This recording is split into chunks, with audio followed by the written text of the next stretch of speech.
जय भीम। हम आज गोरखपुर में हैं और गोरखपुर में घूमने तो आना नहीं हुआ है। घूम यहाँ एक घटना हुई है, उसमें हम लोग आए थे अभी। तो एक घटना में आए, उसके बाद एक घटना और जानकारी में थी, फिर उसमें भी शामिल हुए कि उसकी भी जानकारी हो जाए। तो पहली घटना जो है वो गांव पड़ता है उनोली दुबोली एक गांव पड़ता है, थाना गोला, जिला गोरखपुर। और आपने सब लोगों ने सुना होगा एक लाइव आज के दिन का। उस लाइव में क्या था कि हम लोगों ने प्रयास किया था, एक पीड़ित बहन जो है उसकी सुनवाई, उसकी बात आप तक पहुंचाने का प्रयास जो है हमने किया था उस लाइव में, कि वो बहन अपनी पीड़ा जो है आपसे रखना चाहती थी, जो उसको परेशानियां हैं, और उसने शायद मेरे हिसाब से आप लोगों से बात भी की है। तो जहाँ तक है कि आपने उसकी बात को भी हमारे भी फेसबुक पेज पे सुना होगा। लेकिन अभी मेरे लाइव आने का उद्देश्य कुछ और है। उसके बाद एक और घटना हुई, वो FIR कॉपी मंगाओ। उसके बाद एक और घटना में हम लोग गए थे, मैं दोनों घटनाओं में बात करूँगा। ये गोरखपुर, उत्तर प्रदेश के मुख्यमंत्री, ये उनका गृह जनपद है।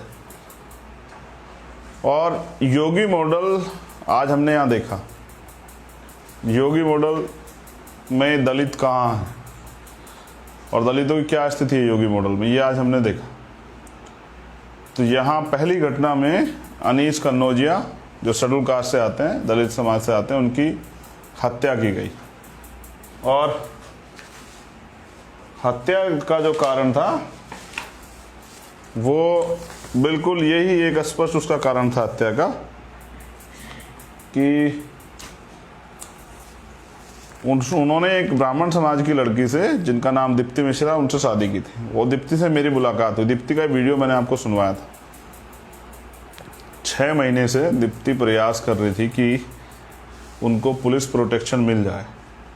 उन्होंने इसके लिए एप्लीकेशन भी की तमाम तरह के अधिकारी कर्मचारियों से, ADG जो यहाँ के ADG हैं और जो यहाँ के SSP हैं, सब लोगों से उन्होंने बात की। उनको चिंता थी कि उनके पति की हत्या हो सकती है। लेकिन यहाँ मानव मूल्य की कितनी कीमत है, और वो भी स्पेशली अगर दलित हो। कि अनीस को सरेआम जो है उसकी वो तलवारों से, चाकुओं से उसकी हत्या कर दी गई। अब हत्या में बहुत सारे ऑफेंस हैं, 302, 307, 5, 120, SC ST सब लगे हुए हैं। और ये 25 तारीख की घटना है। मुख्यतः 19 लोगों के खिलाफ मुकदमा है। 14, 17 और 4 जो हैं अज्ञात। 21 लोग हैं टोटल। 21 लोगों में से 10 लोग अरेस्ट हुए हैं, जिनमें से 6 लोगों ने सरेंडर किया। और सरेंडर तो बिना साठ गांठ के नहीं होता है। लेकिन एक सवाल सबसे बड़ा ये है कि पूरे देश में इस पर चर्चा नहीं हो रही है। आज भी जातिवाद और ऑनर किलिंग और जाति का घमंड, और कहते हैं कि समरसता, समानता, भाईचारा बन रहा है। फिर वहाँ क्या महिलाओं का अधिकार नहीं है? उस महिला ने अपनी मर्जी से, उस बहन ने अपना वर चुना। और ऐसा भी नहीं कि दलित समाज का वो बेटा ऐसा हो कि भाई वो गरीब हो या शराबी हो, नशेड़ी हो, या कोई मतलब किसान का बेटा हो। एक सरकारी कर्मचारी, और वो अपना जीवन सही तरह यापन कर रहे थे। उन्होंने प्रशासन मांग के नहीं मिला। लेकिन इस पूरे सिस्टम में, ये पूरा सिस्टम जो है इस बात की पोल खोलता है कि उसमें सफेदपोशों का हाथ है। और कई सारे नेताओं ने, पुलिस प्रशासन और तमाम तरह के षड्यंत्र करके उस साथी की, जो एक अच्छा साथी था और चिंतक था समाज का, मैं जब वहाँ गया तो वहाँ के लोगों ने बताया कि हर व्यक्ति की मदद वो करते थे, चाहे वो किसी जाति तरफ से। अगर पता लग जाए कि भाई वो दलित समाज से, तो स्पेशली थोड़ा सा ज़्यादा उसका झुकाव होता था, क्योंकि वो समझते थे कि दलित समाज के लोग किस तरह नौकरी प्राप्त करते हैं, क्या क्या समस्या आती हैं। तो वो अपने स्तर से इन पर काम करते थे। आज वो हमारे बीच नहीं। लेकिन आज़ाद भारत में 21वीं सदी चल रही है, भारत में संविधान आए हुए लगभग जो है 71वां साल चल रहा है। सब लोगों को अधिकार हैं, संवैधानिक और फंडामेंटल। सारे अधिकार के बावजूद इतने लोग बाहर हैं, हत्या के बाद हत्या करने वाले और उनके सहयोगी बाहर। वो लोग पीड़ित परिवार को धमकी दे रहे हैं, उसके चाचा को भी चाकू लगा था, उनको डर है, उनकी जान का खतरा है। पहले जब ये घटना शुरू हुई तो पीड़ित जो है वो पीड़ित परिवार, उनमें से जो अनीस की भाभी थी उनको पुलिस उठा ले गई थी। एक दरोगा जी थे विनय मिश्रा नाम के, उन्होंने उनको थाने में बंद रखा और बेल्ट से पीटा। अब बेसिकली उनको क्या है, अपने उनको कोशिश करनी है कि भाई उनके जो है, उनके जो रिश्तेदार या उनके जानकार लोग जिनके लड़ाई को, जिनके आदेश पे वो सब चीजें कर रहे हैं, तो वो उनको वो न्याय दिला सके, तो उनकी जो बात है उस पर कार्रवाई कर सके। तो उन्होंने इसलिए पीट दिया होगा। अब दलित समाज की महिलाएं पीट दीजिए, क्या फर्क पड़ता है, कोई कहने सुनने वाला तो नहीं है। लेकिन अब उस परिवार को अभी भी अपने जान का खतरा है। परिवार की मांग है कि परिवार की सुरक्षा सुनिश्चित किया। मैंने अधिकारियों से बात की, संभवतः हो जाएगी, और मैं चाहता हूं कि पहले हो जाए, इससे पहले किसी और की हत्या उससे पहले हो जाए, क्योंकि अपराधियों का इतिहास हमने उत्तर प्रदेश में देखा है कि एक घटना को के जो आरोपी होते हैं वो अपनी जान बचाने के लिए वो जो उसके मुख्य गवाह होते हैं या उससे जुड़े हुए लोग होते हैं उनकी हत्या कर देते हैं कि कोई पैरवी करने वाला न बचे। बाकी सुप्रीम कोर्ट, हाई कोर्ट तो संज्ञान लेने वाला नहीं है। दलितों को ज़्यादा परेशान होने की जरूरत नहीं, वो तो तब लेता है जब बहुत बड़ा बवाल हो जाता है। तो क्या हुआ है कि एक दलित की हत्या हुई, उसको जानवर की तरह काटा, क्या हुआ है इसमें इतना सोचने की जरूरत नहीं। लेकिन हाँ, सोचने को सवाल नौजवानों के लिए तो है, जो नौजवान स्वाभिमानी नौजवान है उनके लिए सोच। दूसरा है वो आर्थिक सहयोग उस परिवार का होना चाहिए। ये समाज की भी मांग है। 1 करोड़ रुपए का मुआवजा, एक परिवार को सदस्य को नौकरी, क्योंकि उस परिवार में अनीस ही एक पहले व्यक्ति थे जिनको सरकारी नौकरी प्राप्त हुई थी। और तीसरा उनकी मांग है कि जो बाकी अपराधी हैं, आरोपी हैं, उनकी गिरफ्तारी हो और उनकी पत्नी की सुरक्षा व्यवस्था जो है वो सुनिश्चित किया जाए, उनके चाचा की भी, उनको सशस्त्र लाइसेंस जो है दिया जाए। ये तो पहली घटना हुई, क्योंकि मेन स्ट्रीम मीडिया पे इस पर कोई चर्चा नहीं, इसलिए मैं अपने मीडिया से आप लोगों तक पहुंचा रहा हूं। देश में रहने वाले, दुनिया में रहने वाले लोगों को पता लगना चाहिए। एक और दूसरी घटना, ये घटना है 1 तारीख की, और इस बच्ची का नाम है प्रियंका। प्रियंका की परिवार के लोगों ने बताया, उनको शक है कि प्रियंका की हत्या हुई है।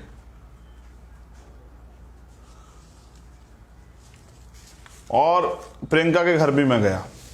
प्रियंका के घर जब मैं गया तो परिवार के लोगों ने मुझे बताया कि वो दहशत में है। वो बच्ची ने 1 दिन पहले कुकिंग कंपटीशन में टॉप किया था, फर्स्ट आई थी, खुश थी, एग्जाम देने गई, खुशी एग्जाम देने गई। भैया उसका छोड़ने के लिए गया और पूरा पेपर उसने दिया। अचानक से पुलिस उनके घर जाकर बताती कि बच्चे ने सुसाइड कर दिया। अब जब मैं परिवार से मिला तो परिवार ने क्या किया, ये आपको जानना चाहिए। परिवार ने बताया कि भाई बच्ची के दोनों पैर लटके हुए थे जमीन से, उसकी सर पे चोट थी, उसकी चप्पलें दूर दूर पड़ी हुई थी, उसके कपड़े ठीक नहीं थे। परिवार को शक है कि उसकी हत्या की गई है। हत्या करके अर्धमर्त अवस्था में उसको लटका गया, बाद में इसी वजह से उसकी जान चली गई। वो जो लटकने का तरीका था वो भी संदिग्ध था, पुलिस को जांच करनी चाहिए। लेकिन अभी हो क्या रहा है कि जो लोग उस मामले में न्याय के लिए आवाज उठा रहे हैं, पुलिस क्या कर रही है, उन पर कार्रवाई करे। कोई छात्र नेता है, कोई मतलब सोशल एक्टिविस्ट है, पुलिस उनको चिन्हित कर रही है, चिन्हित करके उन पे मुकदमे लगाने की तैयारी करी। कुछ पे लगा भी दिए, वो लोग डरे सहमे घूम रहे हैं और कुछ लोगों को पुलिस धमका रही है। देखिए, ये 1947 से पहले वाला भारत नहीं है, आजाद भारत है। और यहाँ भीम आर्मी भी है, आजाद समाज पार्टी भी है, और यहाँ चंद्रशेखर आजाद भी है। ये आजाद भारत है, 1947 से पहले वाला गुलाम भारत नहीं है, जहां हमें अधिकार नहीं थे, आज संविधान में पूर्ण अधिकार है। गुंडागर्दी नहीं करनी चाहिए। पुलिस का काम है, पुलिस को तो अपने मन से न्याय देना चाहिए, लेकिन पुलिस जो कर रही है ये अच्छा नहीं है। तो हम क्या करेंगे ये तो हम बता देंगे, लेकिन एक और जो बहुत जरूरी बात, ये दोनों मामले मैंने बता दिए, दोनों मामले मुख्यमंत्री के गृह जनपद के हैं। यहां से उत्तर प्रदेश के यशस्वी मुख्यमंत्री, ये इनका गृह जनपद है, यही उनका मठ। अब सवाल ये कि जो यहां हो रहा है मैं इसको योगी मॉडल मानूं, या जो पूरे उत्तर प्रदेश में हो रहा है, जो हाथरस में हुआ, जो उन्नाव में हुआ, जो सहारनपुर में हुआ, जो मुजफ्फरनगर में हुआ, जो मेरठ में हुआ, जो और कहीं हुआ, मैं उसको योगी मॉडल मानूं, या ये जो ये दो घटनाएं मैं आगे पता की इनको योगी मॉडल मानूं? तो मेरे हिसाब से ये योगी मॉडल है, जहां अन्याय होता है, अत्याचार होता है, हत्याएं होती हैं, पशु की तरह काट दिया जाता है दलित को, और सब उसका अंधेरी रात में जला दिया जाता। मैंने आपको बताया अभी, मुख्यमंत्री ने जो वादे किए थे ना कि एक सरकारी नौकरी हाथरस पीड़िता के परिवार को, एक घर, अभी तक नहीं मिला है, 1 साल हो गया। तो दलितों के खाते में आया क्या, दलितों के हिस्से में आया क्या? 4.5 साल की सरकार में जूते, ठोकरे, गुलामी, हत्याएं, रेप, घर जलाए गए। ये बराबर में आजमगढ़ में 2 प्रधानों के, एक प्रधान की हत्या सत्यमेव जयते की, दूसरे प्रधान का घर गिरा देगा। दलितों को स्पेशली, आज दलितों के लिए मैं इसलिए बात कर रहा हूं क्योंकि योगी मॉडल पे बात हो रही है। दलितों के हाल बद से बदतर है। ये योगी मॉडल है उत्तर प्रदेश का, जिसमें दलितों का दमन चरम सीमा पे। पीड़ित परिवार को डराया धमकाया जाता है, उनको जो है बेबस मजबूर किया जाता है, उनसे उल्टे बयान लिए जाते हैं, और योगी जी इसके लिए तालियां पिटवाते हैं कि हम कानून व्यवस्था बहुत अच्छी किए हैं। हम क्या करने वाले? अब बड़ा सवाल ये, तो हम ये करने वाले हैं योगी जी कि हम यही हैं गोरखपुर में, और ये गुंडागर्दी नहीं सहेंगे, और इसके लिए हमने तय किया है, हम यूनिट से बात कर रहे हैं कि 1 हफ्ते के लगभग हम वापस दोबारा लौटेंगे, और हम गोरखपुर की जेलों के लिए आपसे कहते हैं कि उनको बड़ी करवा लो। आप बहुत संपत्ति जब्त करने की धमकी देते हैं ना, संपत्ति जब्त करा देंगे। मैं चाहता हूं आप गोरखपुर की जेलें बड़ी करा दो, क्योंकि जिन बच्चों को आप जेल भेजने का प्रयास कर रहे हैं ना, वो हमारे लोग हैं। तो अगर कोई जेल जाएगा तो सबसे पहले वो चंद्रशेखर आजाद जाएगा। मैं गोरखपुर की जेल आपकी देखूंगा कि आपकी जेल की दीवारें और उनकी संख्या कितनी बड़ी है। हम आपको बताएंगे कि यहाँ दलित जो पढ़ लिख के तैयार हो गया बाबा साहब संविधान से, वो तुम्हारी गुलामी नहीं सहेगा। वो अपने लोग ही देखो, मार तो आप वैसे भी रहे हो सरकार के दम पे, पुलिस के दम पे, तो मरना ही है तो लड़के मरेंगे ना सर अपने अधिकारों के प्रति, लेकिन संवैधानिक रूप से लड़ेंगे। आपकी तरह ठोको और पटकों वाले उससे नहीं लड़ेंगे। लेकिन पीड़ा ये है कि जो लोग ये समझते हैं कि उत्तर प्रदेश में दलित सुरक्षित है, दलित खुश है, उनके लिए संदेश है मेरा यहाँ बैठ के गोरखपुर में कि अगर सबसे ज्यादा दलित कहीं सताया जा रहा है, एनसीआरबी का डाटा भी कहता है कि पहले उत्तर प्रदेश में, उसके बाद राजस्थान में। हर चौथा क्राइम जो होता है पूरे देश में वो उत्तर प्रदेश में होता है। 11,000 से ज्यादा महिलाओं के साथ, दलित समाज के लोगों के साथ 2019 में 20-21 के डाटा भी 21 चल रहा है, 20 का नहीं आया। 2019 में 11,900 कुछ के लगभग जो है दलित समाज के लोगों की हत्याएं, रेप, उनके साथ मामले हुए हैं। और ये वो मामले हैं जो दर्ज हो जाते हैं। हम भीम आर्मी के लोग या आजाद समाज पार्टी के लोग और कोई बहुजन संगठन जो आंदोलन कर लेता है, हाईलाइटेड हो जाए तो हो जाते हैं। जो न्याय के जो रेट है ना, सजा 6% लोगों को होती है उत्तर प्रदेश में। जैसे 100 मुकदमे लिखे गए जो बड़ी मुश्किल से लिखे जाते हैं, लोग कहते हैं कि झूठे मुकदमे लेगा, लेकिन बड़ी मुश्किल से लिखे जाते हैं मुकदमे, तो 6 मामलों में सजा होती है। 94% मामलों में सजा नहीं होती, और अपराधियों के हौसले बढ़े हुए हैं, उनको लगता है दलित जानवर। अब मैं ये आज एक संदेश भी छोड़ देता हूं दलित समाज के नौजवान पे, और जो दलित समाज के बुद्धिजीवी इसको सुनेंगे। कैसे नेता चाहते हैं आप लोग? राजवीर दिलेर जैसे, जो अपराधियों के पक्ष में खड़े हो जाएं, अपनी पार्टी के प्रोटोकॉल पे काम करें, या आप अपनी बहुजन राजनीति को दोबारा खड़ा करना चाहते हैं कि वंचित वर्ग के अच्छे लोग जाएं और जाके उनकी हक की लड़ाई लड़ें? 131 सदन में SC/ST के MP हैं, कितने उनमें से बोलते हैं कि हक अधिकार के लिए? आप देखिए आपका राजनीतिक हैसियत क्या है उत्तर प्रदेश और देश में। एक व्यक्ति सदन में आपके लिए पूर्ण 100% शुद्धता से नहीं बोल सकता आपके मुद्दों पे। वो जो बोलेगा जो पार्टी गाइडलाइन होगी। मैं देश के नौजवानों से पूछना चाहता हूं कि क्या सारी ताकत दूसरे लोगों में ही है? नेता बनने की, आगे बढ़ने की, विधायक बनाने की, MP बनाने की, और क्या हम लोग इतने आज तक तैयार नहीं हुए हैं कि सही गलत का आकलन कर लें? क्या आज का दलित भी वो गुलामी की जिंदगी जीते जीते मरना चाहता है? क्या उसको नहीं लगता कि अब दलित को खड़ा होना अब बहुत हो गया?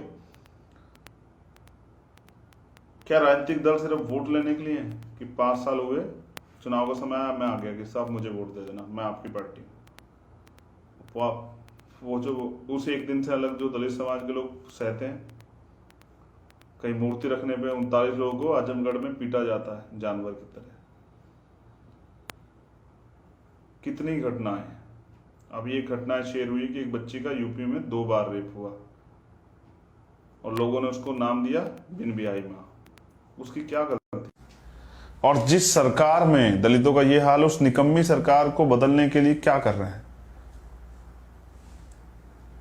मेरा प्रयास ये रहेगा कि मैं ज्यादा से ज्यादा समय यूपी इलेक्शन से पहले यूपी में ही रह के लोगों को तैयार करूं और आपकी ताकत बनाऊं। जिनके भरोसे आप लड़ रहे हैं ना, वो तो अपने भरोसे भी नहीं है। लेकिन सच ये है कि लोगों को दलित समाज से सिर्फ वोटों की वो होती है उम्मीद, वो सिर्फ वोट चाहते हैं। लेकिन किसी दलित की हत्या होती है, और किसी दलित बेटी के साथ रेप होता है, या किसी दलित का घर चला दिया जाता है, या किसी दलित को जो जातिगत भेद उसके नाम पे उसकी हत्या की जाती, बकरे की तरह काट दिया। मुझसे कहा उन्होंने कि बकरे की तरह काट दिया हमारा खून। मेरे भी आंसू छलक गए थे। वो लोग, उन्होंने कहा मुझसे उस परिवार ने इसके कि मेरी आंखों के सामने बकरे की तरह काट दिया हमारे बेटे को। हमने तैयार किया था उसे, अपना दूध पिला के, अपने खून से सींचा था हमने अपने बच्चे को। तकलीफ हुई, आपको भी होनी चाहिए। किसी को होना हो, उस समाज को तो होनी चाहिए जिस समाज से वो था। इस दलित समाज को तो होनी चाहिए। तकलीफ हुई जब प्रियंका के परिवार के लोग मेरे पैरों में पड़ के रो रहे थे। मैं उनको पैरों से हटा रहा था कि नहीं माँ ऐसा मत कीजिए। उस बहन को भी वो मेरे आगे हाथ जोड़, तकलीफ हुई। कितनी तकलीफ। और आप कब साथ खड़े होते हैं? जब बाबा साहब चले जाते हैं फिर कहते हैं कि 10 साल अगर और जी जाते हैं तो पता नहीं क्या कर देते। काशीराम साहब जब संघर्ष करते हुए चले जाते हैं, तब जीते जी आकलन क्यों नहीं करते हैं? क्या आज भीम आर्मी आजाद समाज पार्टी के लोग गांव गांव जाके काम नहीं कर रहे हैं? पुलिस से पहले भीम आर्मी के लोग नहीं जाते हैं क्या? कोई ऐसा एक मामला जिसमें भीम आर्मी के लोग नहीं खड़े होते हैं? चलिए, फैसला तो आपका है। लेकिन ये गोरखपुर, हमने यहां से शिकायत की, संकल्प लिया, कोशिश करेंगे कि अपने पूरे 100% समय को देके उस शिकायत को खुद से तो दूर करें। कि पहले हमने 2001 चर्चा हुई थी गुजरात मॉडल की, अब योगी मॉडल। इस सत्ता को तो पलट देंगे इस बार। लेकिन आपके भरोसे तो पलटेंगे तो आप घर पड़ के पलट देंगे क्या? अपने क्षेत्रों में आपको निकलना पड़ेगा, संघर्ष करना पड़ेगा। मुझे तकलीफ है आज की इन 2 घटनाओं की, लेकिन मुझे हर उस घटना की तकलीफ होती है जो पूरे देश में होती है, किसी की सरकार हो। चाहे दिल्ली में जो हुआ 9 साल की बच्ची के साथ, आपने देखा कितनी बहनों की और बहनों की लाशें आप उठवाएंगे, जिसे आप रोक सकते हैं। जिनकी सत्ता होती है उनकी बहन बेटियों पर अत्याचार नहीं होते हैं, उनकी हत्याएं नहीं होती हैं, उनके घर नहीं जलाए जाते, उनके घर तोड़े नहीं जाते, उनके घर पर बुलडोजर नहीं चलता है, उनको घर से नहीं निकाला जाता, उनका बहिष्कार नहीं होता है, वो मोहताज नहीं होते हैं। और ये आप बना सकते हैं, फिर क्यों नहीं बनाना चाहते? शिकायत कुछ अपने आप से भी तो कीजिए। कब तक कहेंगे बाबा साहब ये कहते थे, बाबा साहब वो कहते थे, बाबा साहब चाहते थे? आप क्या चाहते हैं? ऐसे ऐसे भिखारी की तरह हाथ फैला के ऐसे ऐसे ही रहना चाहते हैं? जब बाबा साहब तरीका दे गए हैं कि आप इस देश के शासक बन सकते हैं, आप अपना विधायक, MP, मुख्यमंत्री, प्रधानमंत्री बना सकते हैं, तो फिर कब तक बकरे की तरह जो है हलाल होते रहेंगे? कब तक बहन बेटियों की चिताओं पे, उनके शव पे आंसू बहाते रहेंगे? मैं युवा नौजवानों से तो पूछना चाहता हूं, क्या तुम्हारा दिल छलनी नहीं होता ये तकलीफें सुन के? मैं तकलीफ में हूं और मैं मानता हूं ऐसे लाखों लोग तैयार हो चुके हैं जो तकलीफ में हैं, लेकिन इस तकलीफ से मुक्ति का एक ही रास्ता है, क्या तो सहने की आदत डाल लीजिए या फिर लड़िए। संवैधानिक तरीके से लोगों को तैयार कीजिए और अपना राज स्थापित कीजिए। अपना टाइम आएगा और मैं ये मानता हूं कि दलितों का टाइम तो आ गया है, और दलित अगर तैयार हो जाए तो अपने साथ पिछड़े वर्ग के लोगों को, जिनके साथ अन्याय अत्याचार हो रहा है, जो उनकी जनगणना भी नहीं हो रही है, और फिर माइनॉरिटी के लोगों को, मुस्लिम, सिख, बौद्ध, जैन, पारसी, सबको लेके बहुजन एकता बनाएं और अपना राज स्थापित करें, और इस गुलामी की जिंदगी से, बेबसी की जिंदगी से मुक्ति लें। ये आप इंतजार कर रहे हैं कि आग कब आपके घर आएगी, कब आपकी, क्या आपकी, सब आपकी है। ये समाज आपका है, ये देश आपका है, सब आपका है, बस आप समझ नहीं रहे। जय भीम। मुझे विश्वास है कि आज का युवा, जैसा मैंने कहा था, मेरी बात झूठी नहीं हो सकती है, एक सच्चे आदमी की बात झूठी नहीं हो सकती है कि आज का युवा भूखा तो रह सकता, लेकिन अपमानित होकर नहीं रह सकता। वो करवट बदलेगा और वो इतिहास को पलट देगा और वो साबित कर देगा कि इस मुल्क में हम किराएदार नहीं, हम रैंप पे नहीं, हम कमजोर नहीं, हम बकरे नहीं। तो अपनी राजनीति यही है और यही सीखा है कि जब अन्याय अत्याचार हो तो चुप मत रहो, लेकिन समाज तो चुप है। चुप ना होता तो जिनकी इतनी आबादी है उनके साथ ये नहीं होता। मेरी शिकायतें जायज है, मेरा दर्द भी जायज है, मेरी उम्मीदें आपसे वो भी जायज है। बहुत मेहनत की हम लोगों ने, आपके पास मौका आ गया है 2022 का। पदाधिकारी, कार्यकर्ता साथियों से कहा, एकजुट होकर निकलिए और जोड़िए समाज को और बताइए जाके असलियत और बनाइए ताकत।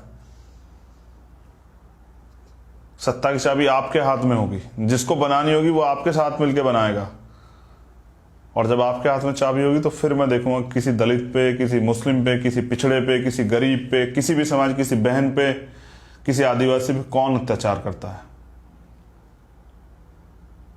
उस चाबी से आप सारे रास्ते खोल सकते हैं, रोजगार, महंगाई, सब पे काम कर, किसानों के लिए सब कर सकते हैं, पढ़ाई, सब, सारे रास्ते, बस आप करना नहीं चाहते हैं। जय भीम, जय भारत, जय संविधान, जय भीम आर्मी, जय आजाद समाज पार्टी। गोरखपुर मैं वापस लौटूंगा ताकत के साथ।